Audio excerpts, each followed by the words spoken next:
esse encontro hoje aqui, que era um sonho nosso, ele serviu para mostrar para vocês quanta gente boa nós temos na cidade.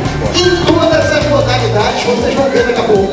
Quando a gente vem entregando o destaque do ano, vocês vão ficar surpresos, porque a gente tem campeão de ping-pong, tênis de mesa, né? Até natação, até futebol, a gente tem de tudo aqui, minha gente. É campeão de natação, olha só, fininho, tá em forma. Essa é a prova viva de esporte, é importante. Né?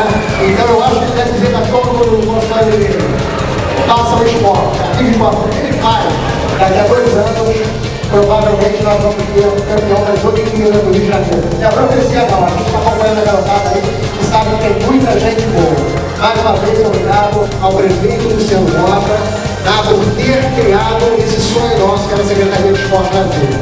Nós vamos fazer com que ele tenha muito orgulho dessa secretaria aqui. Aqui a nossa parte a gente vai fazer para ajudar a ser o melhor governo do esporte até hoje.